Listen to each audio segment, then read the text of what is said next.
Welcome to the Laurent Collective podcast, where we go deeper than just surface talk.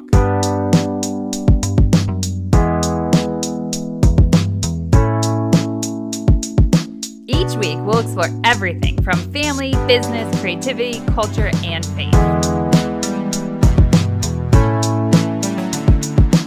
To make sure not to miss an episode, be sure to subscribe and hop on to Instagram at Laurent Collective to chat with us about this episode.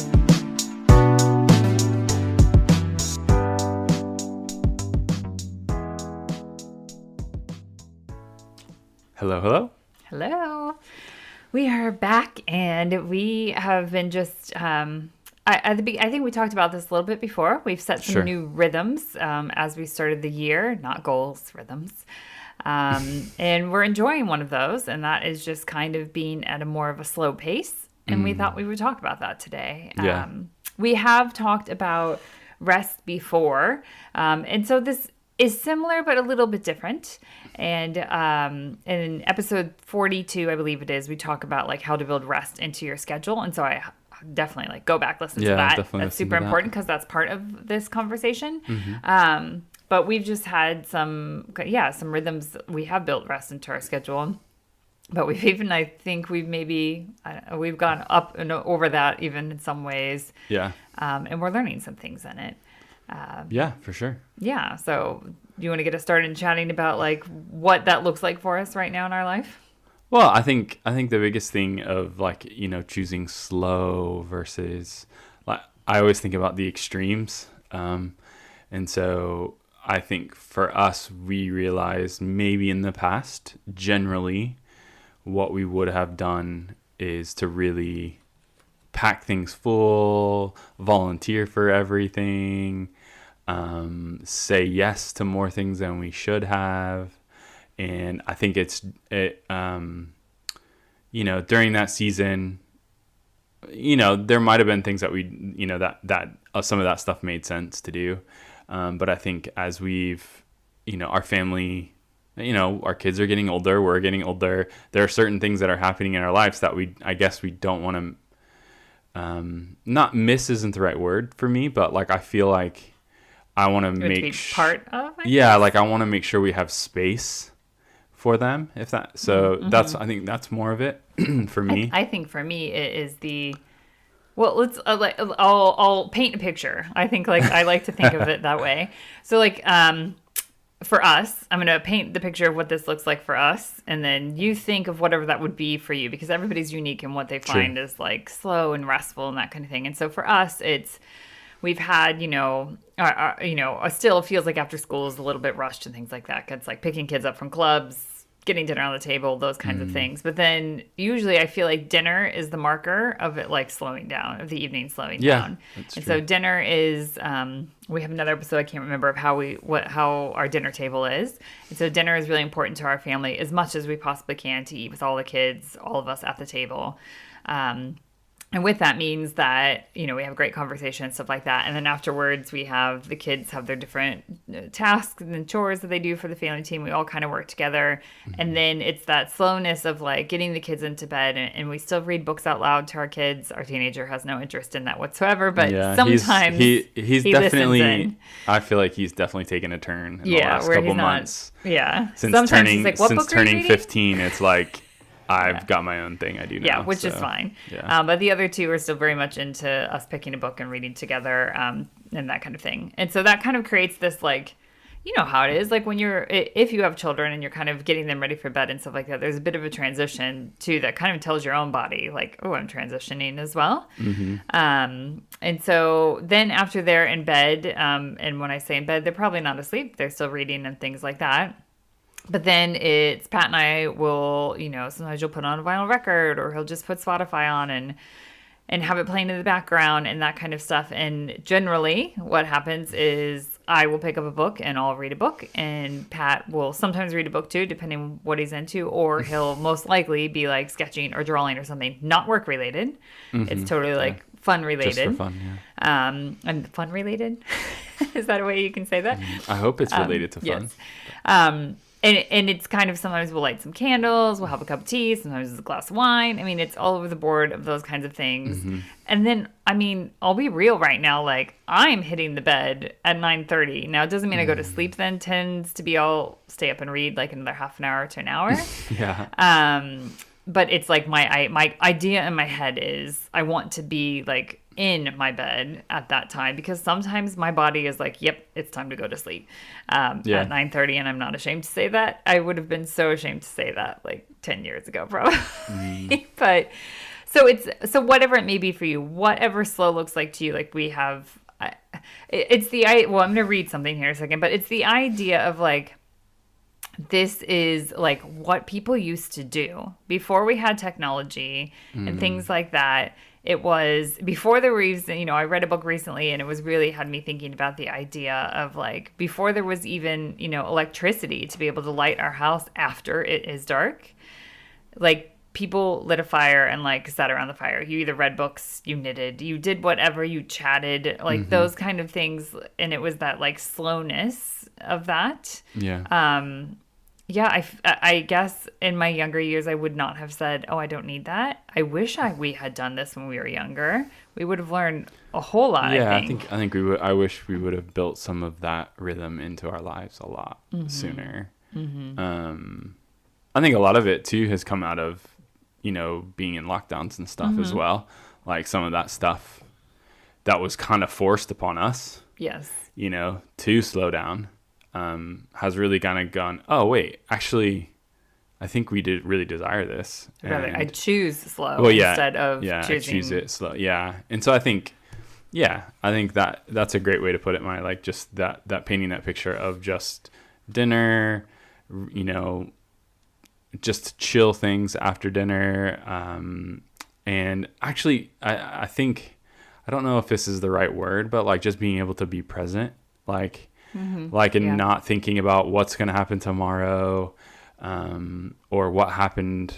I just think that there's just this opportunity when you do push into taking it slow, when you do take it to just like, again, sit and read, or just kind of chat, or to just be in each other's presence. Like there's something that is just really calming and relaxing, and it just kind of like bookends the day really well. Like I don't know. So. And I know some people we have lots of friends that have different schedules that work night shifts and stuff like that. So whatever, like what time of day it is doesn't really matter. It's just like finding some moments to have that slow time, and it just being a part of a rhythm that you actually, when you don't have it, your body craves it. That kind of thing. Yeah. I don't know. I thought I would read this to everybody, just because we read this the other day, and this was like, oh yeah, this is exactly, it's the idea of like having open space. And I know we talk about this in creating rest in your schedule, but it's the idea of open spaces, and so that you're not constantly on the go. And like our lives, for the majority of our lives, have been, I don't know, they've just been like that. And when we threw in kids, it was even more so. You have their schedules and their things and that kind of stuff. And trying to run businesses, and it's and there are deadlines and all of that. But when I read this, I was like, yeah, that's what it is. So this is by Judy Brown. It's called Fire. And we'll put a link to the actual, it's called, to her like blog and stuff like that where she writes. But I thought I'd read this to you. It's called Fire again. What makes a fire burn is space between the logs, a breathing space. Too much of a good thing, too many logs packed in too tight can douse the flames almost as surely as a pail of water would. So building fires requires attention to the spaces in between, as much as to the wood. When we are able to build open spaces in the same way we have learned to pile on the logs, then we can come to see how it is fuel and absence of the fuel together that make fire possible. And like I could read it again probably. I probably need to hang this up someplace, because for me, such an amazing illustration. Yeah, so for me, as like I've mentioned before, as an Enneagram 3, to me it's like my whole way I'm wired is to like just keep adding things to the fire. Like, oh yes, let's do that. Let's try that. Let's see if this thing works. Let's see if we can be successful at this, or we should be doing this as a family, and that kind of thing. So I have this like urge to like constantly have that fire going and stuff. But like, I'm not thinking about the fact that like, we're not experts on building fires, but I'm not thinking about the fact that like there has to be those open spaces and stuff like that in order for the fire to keep going. Like we can't just keep chucking stuff in there. And that kind of thing. Like I tend to like, we had this horrible experience once when we were a lot younger, and we were trying to get a fire going and the wood was red. And I remember someone throwing, literally, we were idiots, and we threw gas on it. And we're like, great, the fire's going. But the fire only lasted, like after the gasoline was off, it died down. And so I think that's an example of like, you can throw things onto the fire that will get it going super quick, but it's only going to last for a super short time. Yeah, it's quick burnout. Exactly. And so reading that and that idea of like having those open spaces, having those slow moments and stuff are the things that keep us going. And I don't know if it's because, I don't think we're old. I don't know if it's because we're older that hits me more of like, gosh, I look back and I don't have regrets, but I look back and think, wow, we like really spread ourselves then, and we could have prevented a lot of things if we had created these open spaces. Yeah, I don't know. I just think there's like a tendency to like do all the things really quick, like early on. Especially like when you get a new career and like, you're just wanting to experience like so many things and say yes to everything and do all this and do all that. And so, I mean, I would probably say it's a little bit because we are getting older, we've experienced a few things, Yeah. And so I think because of that, I think I think for us, we've realized the things that are starting to matter more than what some of the things we thought mattered in some ways, and allowing that kind of, I don't know, like chipping away at something to reveal like the true self inside it. Like I feel like that's where we're slowly starting to see some things about ourselves and about us as a couple and as a family. Like I just feel like there's some things that we've been chipping away at. And making sure we're saying no to certain things, or allowing these open spaces that have really started to kind of, I would say open up true, like real potential in our family and in our relationship and in each other. Like, I feel like it's allowed us to kind of unearth certain things that I think we probably always knew were there, but like we just didn't allow them to come out because there wasn't that open space for it. Yeah. Because there wasn't space, because we were just constantly throwing things on the fire, right? Like, and so I think that's it really for me. Like, I think it's just allowing us that space to be present with ourselves, to allow that space to process, to allow that space to take a break, to, just there's so many things that you can do within that space that will allow you to keep that fire like really burning hot, rather than, again, like that. I think I love that illustration. It's like perfect. Like, again, if you crowd it too much, it's just going to go out so fast, it's going to burn out. So I think, yeah. And it's fighting. It's fighting against everything tells us, right? Like, yeah. I mean, I will say there's a lot more out there now about like rest and taking it slow and stuff like that. But even though we hear that and we see that in general, sometimes on social media and stuff, like, the whole FOMO thing is real. Like, hustle and all that stuff. We live in a city where there's 1,000 things to do in a day, and sometimes even all, like, I half the accounts I follow are either travel accounts or something that for like photographers in London or something like that, as far as like that they go around and they photograph the cool things happening in the city and that kind of thing. And so I'll see something like, oh no, like there's this event and we've missed it, and it's this weekend and it's the last weekend that this, exhibition is on or something like that. And I'm like, we've got to cram it into our schedule. And I think it's not that big of a deal. Like, yeah, it's okay. We're going to miss things. We're going to miss nights out with people sometimes, and that kind of thing. And that's okay. And I was talking to a newer friend that I have the other day, and we were talking just about when, you have that idea that maybe, we're having a slow evening. We're sitting at home. We are relaxing, that kind of thing, doing what we just described, like me reading a book, Pat drawing, that kind of thing. And then I will, one of us will be like, are we losers that we're sitting here doing this and we're enjoying that? Or like, should we be doing something else? And when I was talking to this friend, she said, oh yeah, sometimes I have the same thing of like, I think everyone else is out doing something and just assume that like, oh, they're, having fancy dinners in London and those kind of things. And she's like, and then sometimes I'll say, oh, how was your night last night? And they say I was watching Netflix. Like, that's just, I think we tend to just assume everyone else is doing all these things because that's what people post. No one generally posts about like, look at me. I mean, I do post about reading my books, but whatever. But like in general, people do not post like, here I am doing this thing, if they're just chilling at home and relaxing. Exactly. It's more of like, look, I went out and I'm guilty of it too. It's like, oh, look, here's this, exhibit we went to and that kind of thing. And people may assume that means we do that all the time, and we don't. I mean, we do it when we can, and we feel like we can fit it in. And so I think it's that telling yourself in those moments, because even though we're really embracing this and really like, this just, I don't know, it's like a breath of fresh air in many ways. We both feel healthier.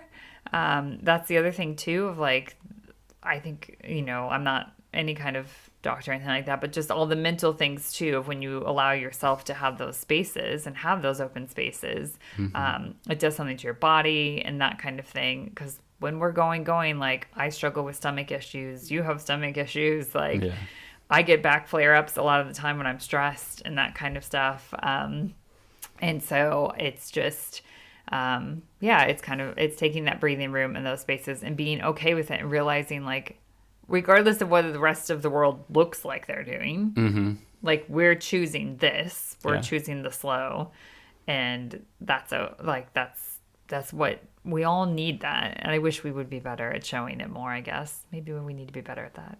Maybe. Yeah.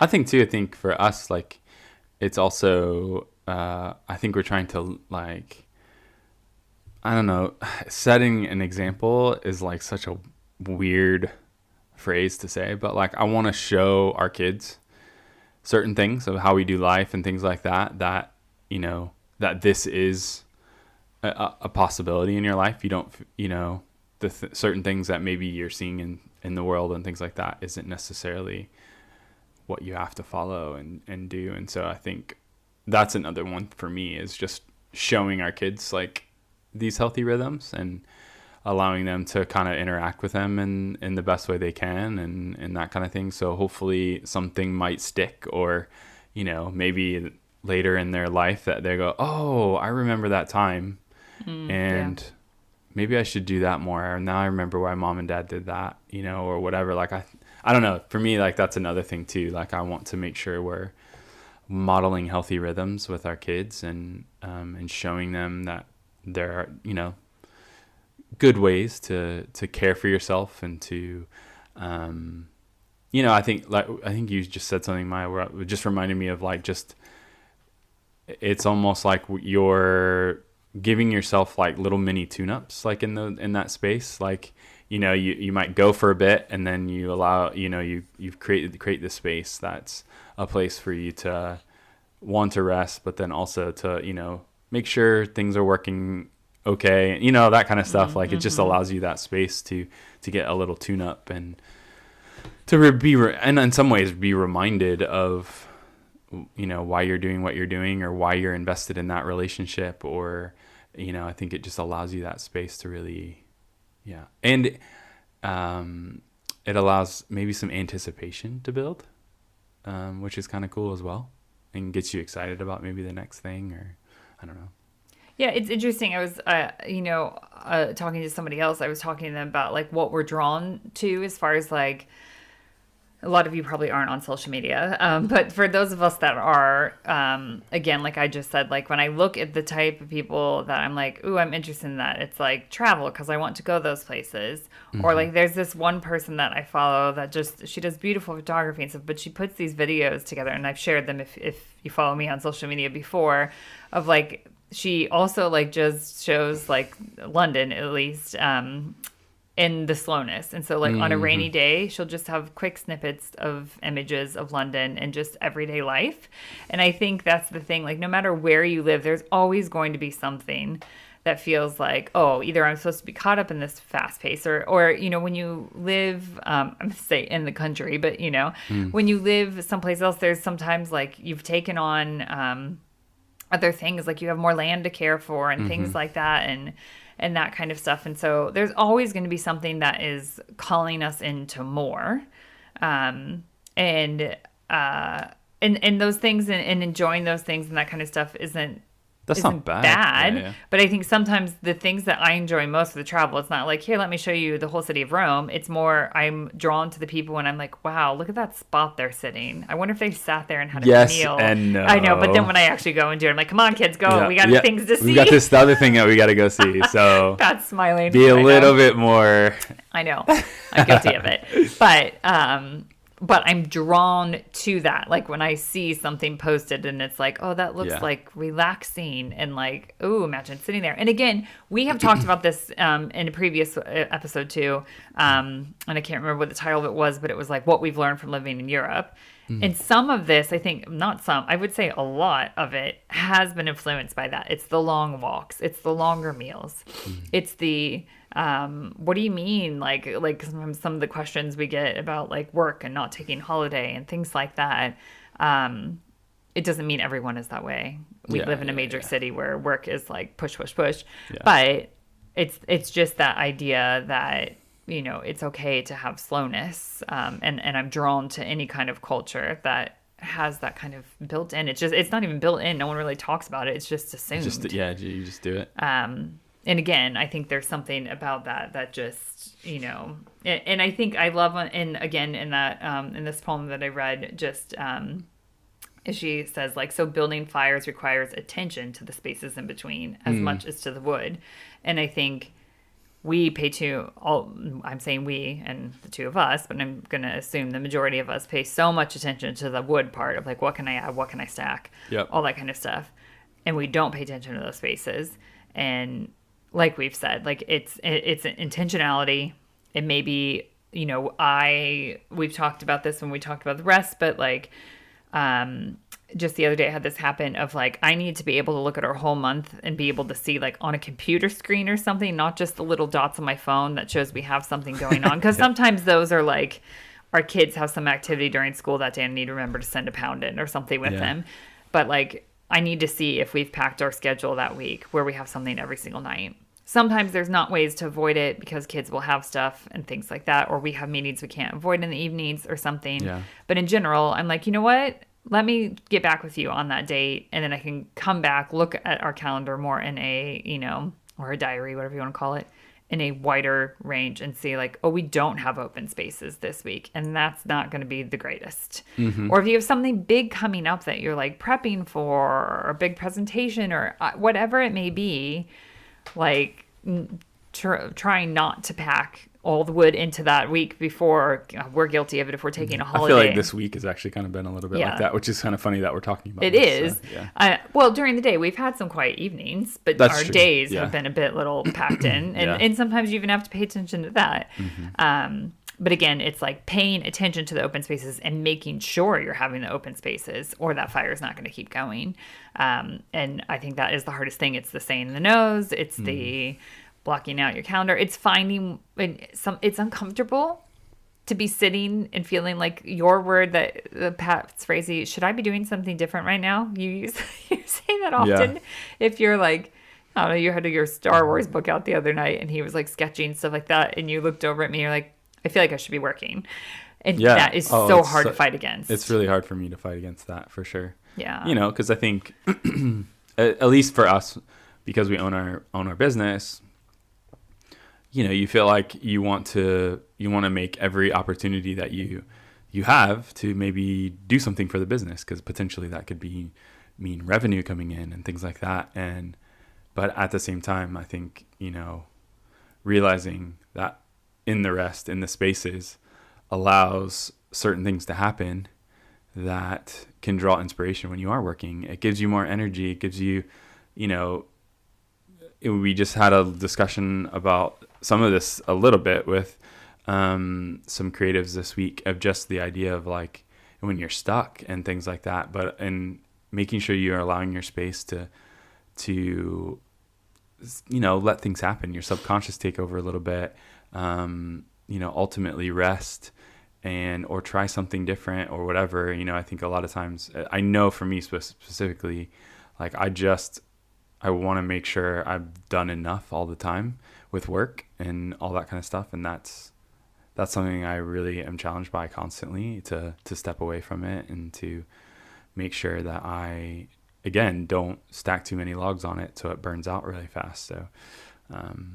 it's just funny. Yeah, it's just funny to think like, in the evenings when I'm like, I should be doing work, but no, it's okay. Like, it's all right.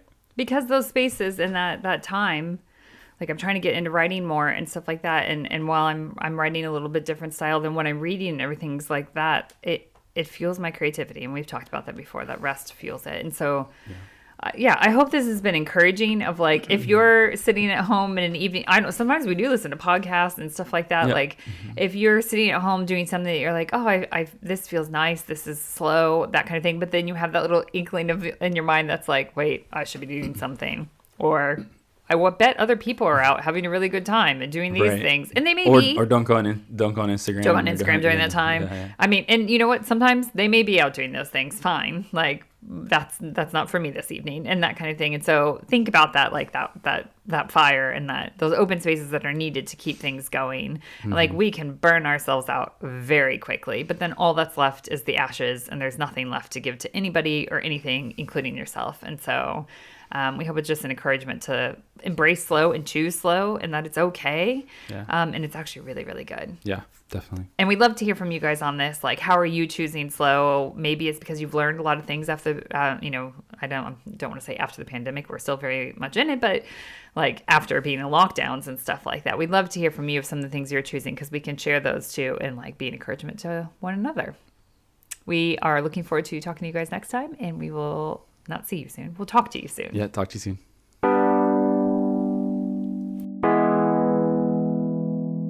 Thanks for joining us on today's episode of the Laurent Collective podcast. If you enjoyed today's podcast, be sure to subscribe and leave a review, which helps others find our podcast. Continue the conversation with us over on Instagram at Laurent Collective. We look forward to going deeper than just surface talk with you again next week.